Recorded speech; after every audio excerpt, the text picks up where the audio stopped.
दोस्तों, एक पर्सनल बात मैं आपको बोलना चाहता हूँ। एकदम से मेरी पर्सनल कुछ नहीं है, आपके रिलेटेड ही है। जभी भी मैं वीडियोज़ इंग्लिश में क्रिएट करता हूँ, तो आप लोग देखते नहीं हैं। जब भी मैं हिंदी में क्रिएट करता हूँ, तो मुझे अच्छे व्यूज़ आते हैं। तो मेरा यही रिक्वेस्ट है आप सबसे कि आप इंग्लिश में भी सुनिए। इंग्लिश में ये सुनिए बिकॉज़ आपको लिखने में मदद होगी, मेंस एग्ज़ामिनेशन और प्रीलिम्स में क्वेश्चन समझने में भी थोड़ा ईज़ी होगा, करेक्ट, इनकरेक्ट। हर चीज़ हिंदी में ही सुनेंगे, तो फिर लिखेंगे कैसे?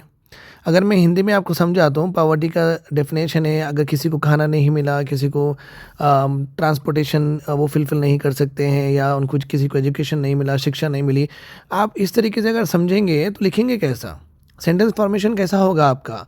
तो ये चीज़ों को आप इंग्लिश में ट्रांसलेट कर कर अगर कुछ लिखेंगे तो वो सही ग्रामेटिकल नहीं आएगा। अगर मैं वही चीज़ आपको ऐसा समझा देता हूँ, poverty is a socio economic phenomena where an individual is unable to fulfil the basic necessities, अगर इस तरीके से बोलता हूँ तो वही आप प्रोसेस करेंगे और वही आप रिप्रेजेंट भी करेंगे आपके मेंस पेपर में, राइट और रॉन्ग? तो मेरी आपसे रिक्वेस्ट है कि हिंदी में ही सुनते-सुनते इंग्लिश में भी सुनिए, क्योंकि इंग्लिश में तो मैं लिटरली ओबीएस लेकर मैं खुद से कंप्लीटली हाफ यहाँ इतनी स्क्रीन पूरी कवर करके मैं खुद आके पढ़ाता हूँ, with my face, with my voice, with my dress, सब पहन के आपके लिए आता हूँ। हिंदी में तो मैं आपको दिखता भी नहीं हूँ, ठीक है? सो मैं इतनी एफर्ट डालता हूँ क्योंकि आप इंग्लिश में भी सीखें। सो ट्राई टू अंडरस्टैंड, जो भी हमारे नॉर्थ इंडिया के बेल्ट के जो हिंदी मीडियम है, इंग्लिश सीखना बहुत ज़रूरी है। इंग्लिश में बात करना बुरी बात नहीं है, क्योंकि चलता तो यही है, आप कितना भी उसको डिसरिगार्ड करें। चलो, आज की हमारी टॉपिक है जो कि बहुत ट्रेंडिंग है। मिस्टर ओम बिरला जो हमारे लोकसभा स्पीकर है, उनके रिलेटेड एक न्यूज़ चल रही है अक्रॉस दी चैनल्स। तो इनके अगेंस्ट लिया जा सकता है नो कॉन्फिडेंस मोशन, बिरला रिक्यूजेस, ठीक है? और ये देखिए इंडिया टुडे की न्यूज़ है। तो अब नीचे अगर देखते हैं तो और एक भी है, इंडिया टुडे की न्यूज़ का ये कैप्शन है, okay, opposition mulls no trust motion against Om Birla. Om Birla के अगेंस्ट नो ट्रस्ट, क्योंकि हमारे अपोजिशन ये कहती है कि हमें इनके ऊपर ट्रस्ट नहीं है कि ये फेयर है, हमें इनके ऊपर ट्रस्ट नहीं है कि ये फेयर है, ये फेयर तरीके से जो पार्लियामेंट का बिजनेस है वो कंडक्ट कर रहे हैं। बोलने का मतलब ये है कि मिस्टर ओम बिरला, ओके, जो कि बीजेपी के पार्टी से आते हैं, तो वो अपोजिशन ये बोल रही है कि बीजेपी को ही ज़्यादा सपोर्ट कर रहे हैं, हमें उतना चांस बोलने नहीं दे रहे हैं और फेयर प्ले नहीं चल रहा है यहाँ पे। ये इनके ऊपर एक्यूजेशंस है, ठीक है? और भी आप देखते हैं, यहाँ पे आप देखिए राहुल गांधी जी ने, राइट, राहुल गांधी जी ने पार्लियामेंट में प्रॉपरली ये कहा था कि जब भी ओम बिरला मुझसे मिलते हैं, तो आप देखिए वो स्टैंड एरेक्ट सीधा ठहरते हैं और अच्छे से हाथ मिलाते हैं, ओके, वेरी स्ट्रेट फॉरवर्ड हाथ मिलाते हैं। जब वो मोदी जी से मिलते हैं, ऐसा झुक झुक के मिलते हैं। तो एज ए लोकसभा स्पीकर अगर आप मोदी जी के घर में बैठ के अगर झुकते हैं, या मोदी जी के कोई ऑफिस वर्क में अगर वहाँ पे कैजुअली मिल के झुकते हैं, क्योंकि वो आपके पार्टी प्रेसिडेंट होंगे, बट अगर आप लोकसभा में इस तरीके से करेंगे तो ऑब्वियसली कैसा दिखेगा? तो आप ऑब्वियसली ये समझेंगे कि आप बहुत ज़्यादा इंक्लाइंड हैं इनकी तरफ, राइट और रॉन्ग? तो यही राहुल जी ने कल पार्लियामेंट में उठ के कहा था, प्रॉपरली कहा था, उनके शब्द कंप्लीटली यही थे। और उन्हें ये प्रॉपरली कहा था कि जब भी मेरे से मिलते हैं तो बहुत अच्छे से मिलते हैं, स्टैंड एरेक्ट स्टैंड होते हैं, सीधे खड़े होते हैं, आँख में आँख डालकर खड़े होते हैं। बट जब भी मोदी जी से मिलते हैं तो आप देख सकते हैं इस तरीके से झुक जाते हैं।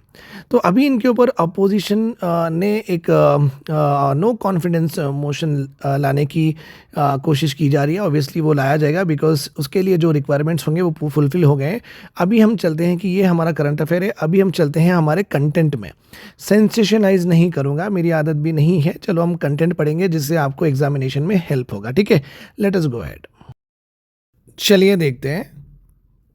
नो कॉन्फिडेंस मोशन लाया जाएगा अगेंस्ट ओम बिरला, और इसी के सिलसिले में हम पढ़ेंगे किस तरीके से लोकसभा स्पीकर रिमूव किए जाते हैं हमारे कंट्री में। और ऑब्वियसली ये प्रोसेस दिया गया है कॉन्स्टिट्यूशन ऑफ इंडिया, हमारी कॉन्स्टिट्यूशन में लिखा हुआ है। अपोजिशन पार्टीज़ ने ये सबमिट किया है, उन्होंने एक मोशन सबमिट किया है जहाँ पे वो नो कॉन्फिडेंस नोटिस दिए हैं, जिसमें उन्होंने अपोजिशन ने क्लियरली लिखा है कि वो चाहते हैं कि लोकसभा जो स्पीकर है वो रिमूव हो जाए। गौरव गोगोई जो कांग्रेस के डिप्टी लीडर है लोकसभा में, अगर राहुल गांधी जी नहीं रहेंगे तो ये अपोजिशन के तरफ राहुल गांधी की जगह पे ये वहाँ पे अकाउंटेबल करेंगे गवर्नमेंट को, ठीक है। सो गौरव गोगोई कांग्रेस के जो डिप्टी लीडर हैं उन्होंने ये मोशन मूव किया है under article 94C of the constitution. Okay, और ये जो मोशन है, मोशन का मतलब है कि एक पेपर होगा, उसमें हम इनको रिमूव करना चाहते हैं और बिकॉज ऑफ उनके अनबयास्ड और पार्शियल नेचर की वजह से इस तरीके से लिखकर 118 एमपीज ने साइन किया है। और ये लिखा है कि वो पेपर में एक्यूज़ किया है ओम बिरला को वो क्यों कि वो फेवर करते हैं रूलिंग साइड को और अपोजिशन को बात करने नहीं देते हैं, ठीक है, फाइन। अभी क्या होगा इसके बाद में, what could be the proceeding, what happens now, अब क्या होने वाला है। लोकसभा का जो सेक्रेटेरिएट होता है, जहाँ पे एडमिनिस्ट्रेटिव वर्क होता है, जहाँ पे फाइलिंग्स होते हैं, जहाँ पे रेजोल्यूशंस मोशंस बनते हैं, वो टेकअप करेगी ये motion on March 9th। Okay, the first day of second phase of the budget session का जो फर्स्ट डे होगा, second phase of the budget session जब होगा ना, उसमें का फर्स्ट डे ये मोशन को लिया जाएगा। ओके, जब तक ओम बिरला नहीं अटेंड करेंगे हाउस, ठीक है, और उन्होंने ये बोल रहे हैं कि मैं क्यों आऊँ जब मेरे अगेंस्ट मोशन हो रहा है, तो ऑब्वियसली वो डिग्निटी की बात होगी। बहुत लोग ऐसे ही करते हैं, अगर मेरे अगेंस्ट रिमूवल प्रोसीजर चल रहा है तो मैं क्यों ही बैठूँ वो लोकसभा में, राइट, जो मुझे रेस्पेक्ट ही नहीं करते हैं, तो बेसिकली ऐसे ही होता है, ठीक है। Rules require the speaker to vacate the chair during such discussions, Birla has chosen the stay away entirely. Okay, basically क्या होता है कि ओम बिरला वो चेयर वेकेट करके बैठ सकते हैं पार्लियामेंट में, बट इन्होंने ये कहा है कि मैं आऊँगा ही नहीं जब तक कि ये पूरा मामला कंप्लीट नहीं हो जाता है। अभी देखेंगे ये प्रोसेस क्या है। प्रोसेस बेसिकली 94C अपने कॉन्स्टिट्यूशन में लिखा हुआ है कि किस तरीके से लोकसभा के स्पीकर को रिमूव किया जाता है। पहली बात, एक member must give a notice of 14 days notice देना होगा, रिटर्न में देना होगा उनके रिमूवल के रेजोल्यूशन के लिए। तो एक पेपर बनाकर 14 डे नोटिस देकर हम आपको रिमूव करने वाले हैं, इस तरीके से बोलना होगा। तो 14 डेज़ का नोटिस देना होगा, इसलिए वो March 9 तक जा रहा है, ठीक है, कल का कल नहीं कर रहे हैं। वो उसके बाद मोशन को बैक किया जाएगा, 50 MPs उसको एडमिट भी करेंगे डिस्कशंस के लिए, ठीक है, और उसके ऊपर डिस्कशन होगा। द स्पीकर के not preside over the house, और जब भी एक स्पीकर का रिमूवल मोशन किया जाता है तब वो ऑब्वियसली नहीं बैठेंगे, ओके, जब तक कि वो मोशन पूरा कंप्लीट नहीं हो जाता है। और स्पीकर वहाँ पे अटेंड कर सकते हैं और डिफेंड कर सकते हैं अकॉर्डिंग टू आर्टिकल 96, जो कोई एक्चुअली नहीं करते हैं क्योंकि वो बहुत बड़ी पोस्ट है, फिर वहाँ आके अपनी दलीलें क्या ही दें। The resolution must pass by the majority of all members of the Lok Sabha, effective majority, okay, 50% + 1 अगर मेंबर सिंपल मेजोरिटी से पास हो जाता है, जो भी बैठे हैं अगर उसमें मेजॉरिटी निकालो बोल के बोल देते हैं तो वो रिमूव किए जाएंगे। ये pass the speaker is remove, immediately remove किया जाएगा, ओके, बट वो एमपी की तरह स्पीकर पोस्ट तो छोड़ देंगे बट एज ए पार्लियामेंटेरियन वहाँ पे बैठ सकते हैं। इफ़ रिजेक्टेड, अगर वो फिर से वो आके अपनी ऑफिस ले सकते हैं एज ए स्पीकर पोस्ट, ठीक है। सिंस द नोटिस, अगर आप नोटिस देखेंगे, so the notice has a required signature, already signatures 50 MP से ज़्यादा 118 MPs ने दे ही दिए हैं। The motion can be taken up for after the 14 days notice period, okay, जो कि बजट सेशन जब शुरू होने वाला है ना तब वो लिया जाएगा। लोकसभा स्पीकर अगर आप देखेंगे अभी तक कोई रिमूव हुए या नहीं हुए, तो आप यहाँ पे देख सकते हैं नो स्पीकर ऑफ लोकसभा अभी तक सक्सेसफुली रिमूव किए गए हैं उनके ऑफिस से थ्रू ए नो कॉन्फिडेंस और रिमूवल मोशन। बहुत बार अटेम्प्ट हुआ है बट रिमूवल कभी नहीं हुआ है, ये तो ओके अभी तक की हमारी हिस्ट्री में हुआ है। 1954 में मेंबर्स एक मूव करे थे एक मोशन अगेंस्ट जीवी मालवांकर, उसके बाद में speaker Hukum Singh phase a similar motion in 1966, उसके बाद में और एक मोशन लाया गया था 1987 में अगेंस्ट स्पीकर बलराम जाकर। तो इस तरीके से मोशंस तो आते रहते हैं बट अभी तक रिमूवल नहीं हुआ है किसी का भी। Lok Sabha speaker that have left of office, जब भी कोई भी लोकसभा स्पीकर के ऊपर इस तरीके से रिमूवल मोशंस आते हैं ना तो वो आउट ऑफ डिग्निटी नहीं प्रिसाइड करते हैं और वो कम्प्लीटली वो पोजीशन छोड़ देते हैं।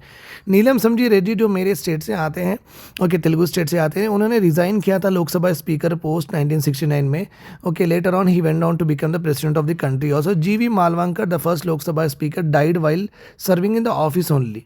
GHMC Balayogi died in the helicopter crash in 2002 while serving as a speaker. तो अलग अलग रीज़न से वेकेट हुई थी लोकसभा स्पीकर की पोस्ट, पर किसी को भी रिमूवल मोशन से नहीं या नो कॉन्फिडेंस मोशन से स्पीकर को नहीं निकाला गया था हमारी कंट्री में अभी तक, ठीक है। Fine. I hope this is all clear to you. इतना ही है, आज हम देख लिए हैं बहुत अच्छे से।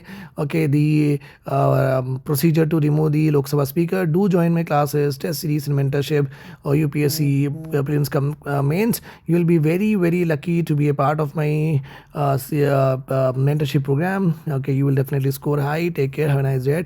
और याद रखिए, इंग्लिश में भी सुनना है लेक्चर्स, और सुनते रहिए मेरे लेक्चर्स। लास्ट वीडियो पूरा इंग्लिश में ही था। Thank you.